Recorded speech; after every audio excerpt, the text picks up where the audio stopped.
people have asked us that. They asked Kristen and Alec and I that question, and I think the hardest scene actually to shoot was the one where she tells her family, because it's such a loaded moment, and you don't know.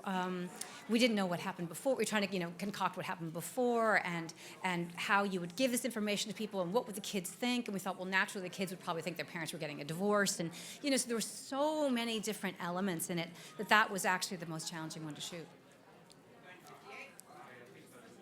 Hi. Could you tell us about the reaction you've had from people suffering from Alzheimer's and early onset Alzheimer's in particular, and the visibility that this film has given to this disease? It has been absolutely amazing. I mean, I did a tremendous amount of research for this, and one of the things that there's Alzheimer's is the sixth leading cause of death. There's no cure, there are no survivors. I think that so often people who are diagnosed have a great deal of shame around the disease. They don't feel seen. They don't feel represented. People kind of tend to write people off once they're diagnosed, like, well, that's the end, when in fact there's a process of living with Alzheimer's. It's not just dying with Alzheimer's. So because I met so many people in so many support groups and actually made some friends, I've kept in contact with people, and the response that I've received from the Alzheimer's community has been tremendous, because they do feel like what they're going through has been represented. And that to me is more important than anything. My friend Sandy Oltz, actually, who turned 50 on our set, she visited us on our set, has been speaking about her experience with the film and with the disease. She was diagnosed at 45. And it's been great, because it's bringing awareness to her speaking engagements. It's bringing awareness to the disease. And it's something that I think we all need to pay more attention to. Thanks.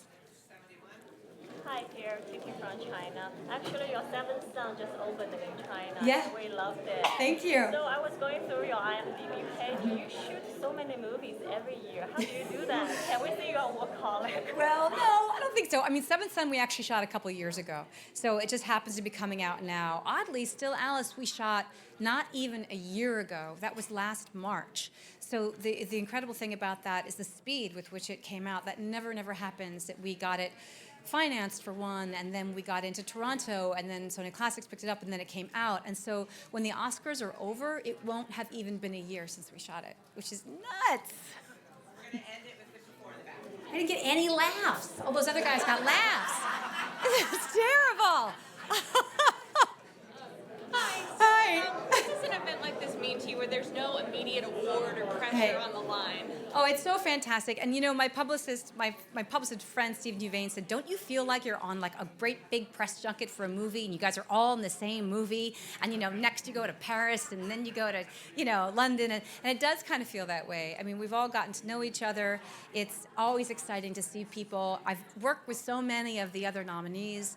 And this is lovely. It's a great celebration. I did remember, maybe I'll get a laugh for this, the first time I went to the Oscar lunch, I had just had a baby, and I got out of the car. My publicist, Steven, met me at the curb, and I got out of the car, and I decided to wear a coat, like a day coat, this kind of boxy coat. And he said, oh my gosh, we've got to get you away from that intellectual fashion. That's ridiculous. So anyway, I feel more comfortable now. My children are older, so I don't have to wear something so misshapen. So there we go.